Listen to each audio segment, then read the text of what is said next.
Question 1. Late last summer, despite ample water, the leaves on several limbs of my Japanese maple suddenly began wilting. Can I save the tree? Answer. What you describe is a typical symptom of verticillium wilt, a soil-borne fungal disease that affects the vascular systems of Japanese, Norway, silver, and sugar maples, as well as many other plants. Leaves will often turn yellow or brown and entire branches will die. In Diseases and Pests of Ornamental Plants, author Pascal Piperone states that in the early stages of the disease, wilt symptoms are usually confined to single branches or to one side of the tree. Small plants or trees may die within a single season, but larger, mature trees may live for many years, or even recover from the disease under optimal conditions. Trees showing widespread and severe infection are unlikely to be saved. In cases where only a few branches are affected, the tree may be helped by regular watering and the application of a slow-release fertilizer around the base of the tree early in the growing season. Regular applications of fertilizer stimulate rapid growth and may result in the formation of a thick layer of sapwood that seals off the infected tissue.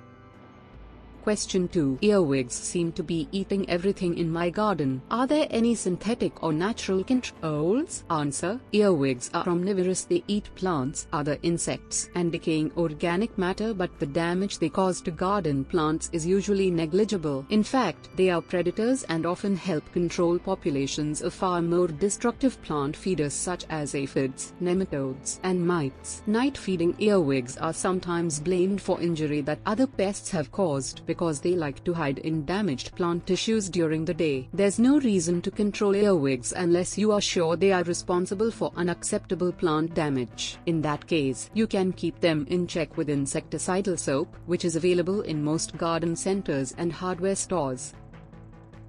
Question 3. How do you grow strelitzias indoors? Answer. The most commonly grown strelitzia is Strelitzia regina, commonly called bird of paradise. It produces brilliant, bird-like orange and purple flowers on top of long stalks of glossy greenish-blue foliage. These subtropical plants need a rich, well-drained soil containing a lot of organic matter. Place them in a brightly lit spot with temperatures of about 68 to 75 degrees during the day and night temperatures about 10 degrees cooler.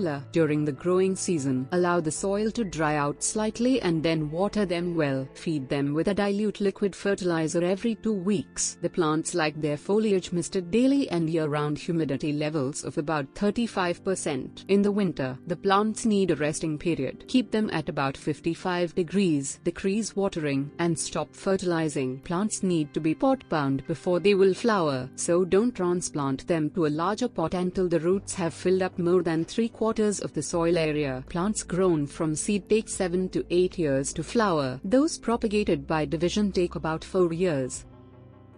Question 4. How do I take care of a Moses-in-the-cradle plant? Answer. Moses-in-the-cradle, Tradescantius pathacea, formerly Rios pathacea, also called boat lily and numerous other common names, is a member of the spiderwort family. It is prized for its dark metallic green leaves that have glossy purple undersides. Small white flowers are borne within purple, boat-shaped bracts, the cradle, that are formed in leaf axils. Indoor Plants, by George P. Briggs and Clyde L. Calvin, suggests that the plants need full sun and moderate humidity, temperature, and water. The plant does not require pruning but should be fertilized 4 to 5 times per year from April to August.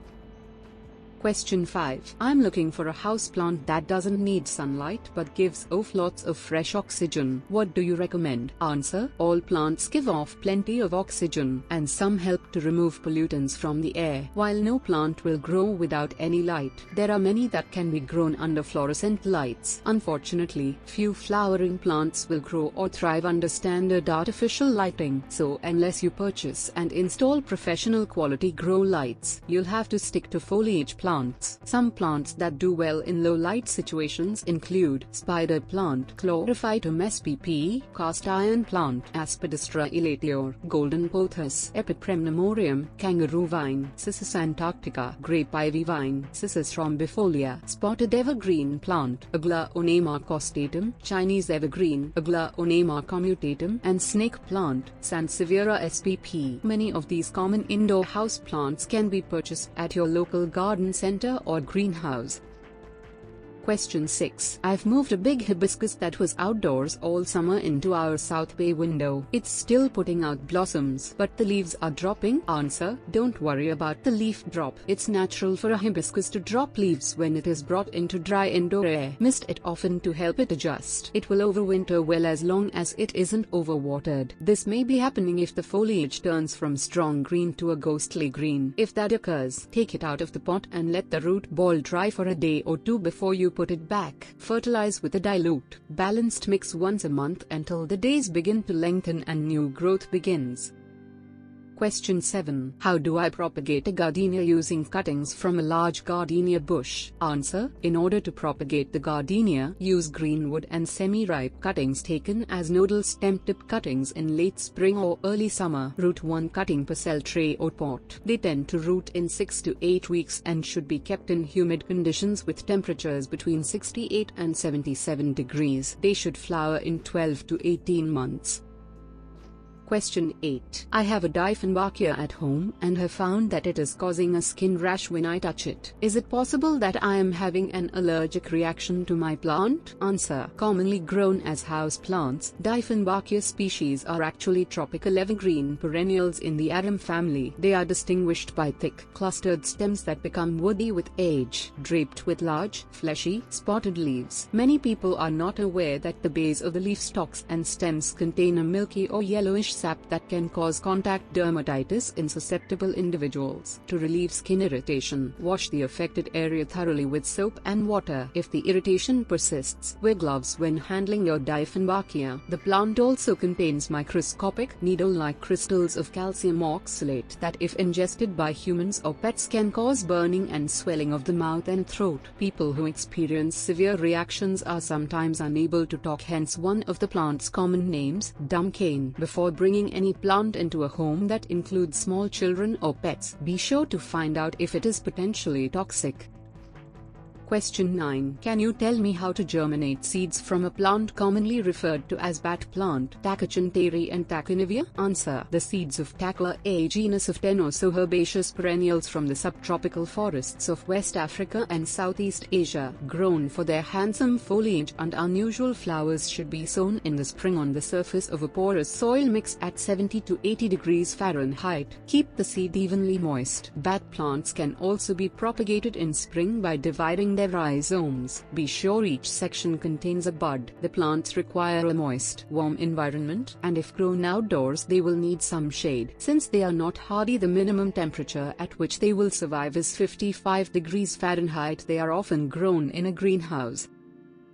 Question 10. I recently purchased a Japanese persimmon, and a reference I consulted said it could produce parthenocarpic fruits. Does this mean it is self-pollinating? Answer: Japanese persimmon, Diospyros kaki, is parthenocarpic, which means it is capable of producing mature fruits without benefit of fertilization, or sometimes even of pollination. The resulting fruits will then be seedless. If you planted your tree with other Japanese persimmons, however, cross-pollination will likely occur and the fruits will bear seeds. The term parthenocarpic is derived from the Greek roots parthenos, which means virgin, and carpus, which means fruit. Notable examples of parthenocarpic fruits include navel orange, banana, and pineapple. Brian Capon, author of Botany for Gardeners, notes that not all seedless fruits are parthenocarpic. Some seedless grapes, for instance, develop after pollination and fertilization, but embryos abort before seeds enlarge.